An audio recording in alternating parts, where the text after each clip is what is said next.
Hello guys, तो आज हम पढ़ेंगे पियर्सन कोरिलेशन कोफिशिएंट के बारे में। अब ये जो पियर्सन कोरिलेशन कोफिशिएंट है, इसको समझने के लिए आपको सबसे पहले कोवेरियंस के बारे में नॉलेज होनी चाहिए। तो कोवेरियंस हम डिस्कस कर चुके थे। अब आज की वीडियो में हम डिस्कस करने वाले हैं पियर्सन कोरिलेशन कोफिशिएंट। तो जो पियर्सन कोरिलेशन कोफिशिएंट होता है वो भी हमें क्या बताता है, कोरिलेशंस बताता है, कोरिलेशंस बताता है, रिलेशंस बताता है किन्हीं दो पॉइंट्स के बीच में। तो सपोज मेरा जो एक्स एंड वाई के बीच में मुझे अगर रिलेशन पता करनी है कि अगर x की वैल्यू इंक्रीज होती है तो क्या y की भी वैल्यू इंक्रीज होती है, या x की वैल्यू डिक्रीज होती है तो क्या y की भी होती है, या फिर x की वैल्यू जब इंक्रीज होती है तो क्या y की वैल्यू डिक्रीज होती है, मतलब ये क्या अपोजिट हैं। तो इसको हम कैसे पता लगा सकते हैं, इसको लगा सकते हैं पियर्सन कोरिलेशन कोफिशिएंट से। इसका जो फॉर्मूला होता है वो क्या होता है, Pearson correlation coefficient of x comma y is nothing but equals to covariance of x comma y divided by the standard deviation of x multiply by standard deviation of y। अब पहले ये बात करते हैं कि पियर्सन कोरिलेशन कोफिशिएंट कैसे better है covariance से। अब ये जो कोवेरियंस था तो उसमें मैंने क्या प्रॉब्लम डिस्कस करी थी कि इसकी वैल्यू पॉजिटिव होगी जब, कब होगी इसकी पॉजिटिव वैल्यू, जब x की वैल्यू इंक्रीज होगी तो y की भी इंक्रीज होगी। ऐसे ही इसकी वैल्यू कब नेगेटिव होगी, नेगेटिव वैल्यू इसकी तब होगी जब x की वैल्यू इंक्रीज होगी तो y की वैल्यू डिक्रीज होगी। ये हमने डिस्कस किया था कोवेरियंस में। तो इसके साथ प्रॉब्लम क्या है, अब प्रॉब्लम इसके साथ क्या है कि हमें स्ट्रेंथ नहीं पता पड़ती, स्ट्रेंथ हमें पता नहीं पड़ती कि इनके बीच में जो को रिलेशन है उसकी स्ट्रेंथ क्या है, कितना मजबूत रिलेशन है x और y के बीच में, तो ये हमें पता नहीं पड़ता कोवेरियंस से। जो पियर्सन कोरिलेशन कोफिशिएंट है उसका जो फॉर्मूला होता है वो होता है covariance of x comma y divided by standard deviation of x multiply by standard deviation of y।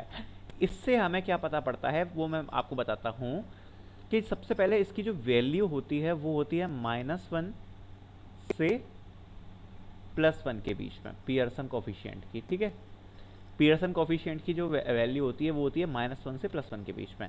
और इसकी वैल्यू अगर -1 हुई, अगर इसकी वैल्यू -1 हुई तो इसका मतलब है कि वो बिल्कुल ही अपोजिट है, मतलब x की वैल्यू जब इंक्रीज हो रही है तो टोटली y की वैल्यू डिक्रीज हो रही है, मतलब एकदम नीचे जा रही है, ठीक है। बिल्कुल x की इंक्रीज होने के साथ आप कह सकते हो मोनिटेकली डिक्रीज हो रही है, मतलब जितनी x की बढ़ रही है उतनी y की बढ़ रही है, बिल्कुल परफेक्टली।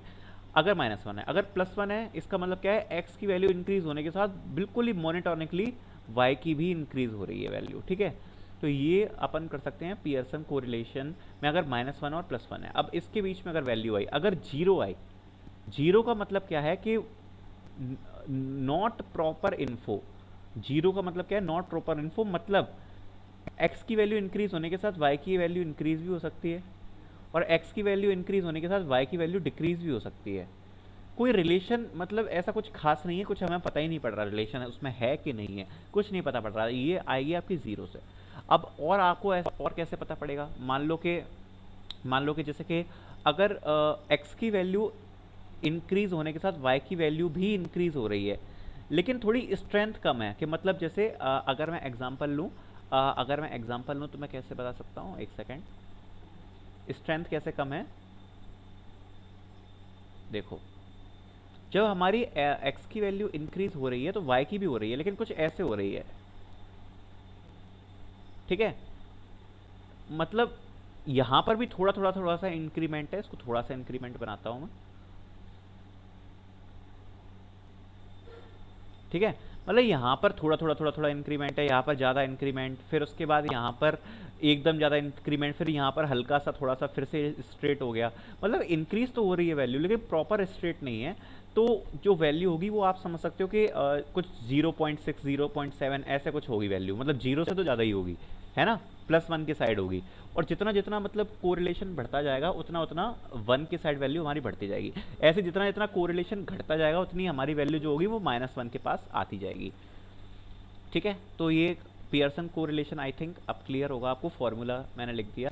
अब इसको कुछ ये जो ग्राफ्स हैं जो मैंने विकीपीडिया से लिए हैं, इनके थ्रू समझ लेते हैं, और क्लियर हो जाएगा।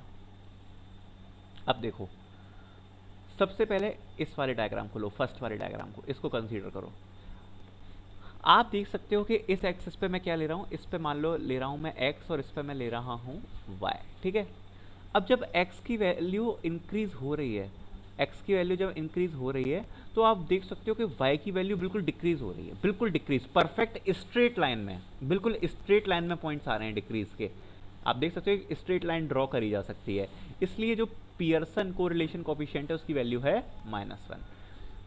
सेकेंड डायग्राम में देखो कि x की वैल्यू जो है उसकी वैल्यू इंक्रीज होने के साथ y की वैल्यू डिक्रीज हो रही है, बट एक स्ट्रेट लाइन नहीं बनाई जा सकती इन पॉइंट से, एक पॉइंट यहाँ है, एक यहाँ है, एक यहाँ है, एक यहाँ है, यहाँ है, स्ट्रेट लाइन नहीं बन सकती। मतलब हो रही है डिक्रीज तो हो रही है, लेकिन मतलब एकदम मोनोटोनिकली डिक्रीज नहीं है, ठीक है, थोड़ा सा इसमें वेरिएशन है। तो इसकी वैल्यू जो होगी वो होगी -1 से 0 के बीच में इस वाले की, ठीक है। ऐसे ही इसमें आप देखो, इसमें जो इंक्रीमेंट है, इसमें जो इंक्रीमेंट है वो परफेक्ट इंक्रीमेंट नहीं है, एक स्ट्रेट लाइन ड्रॉ नहीं की जा सकती है ना इंक्रीमेंट से, मतलब वेरिएशन है इंक्रीमेंट में, तो वैल्यू जो होगी वो 0 से +1 के बीच में होगी।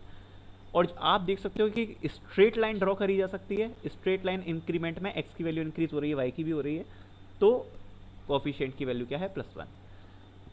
इसमें तो आप देख सकते हो कि ये जो पॉइंट्स है वो ऐसे डिस्ट्रीब्यूटेड है कि ना हमें समझ में आ रहा है कि बढ़ रहा है, ना हमें समझ में आ रहा है कि x की वैल्यू बढ़ने के साथ y की वैल्यू घट रही है। तो इसमें जो पियर्सन कोफिशिएंट की वैल्यू होगी वो होगी 0।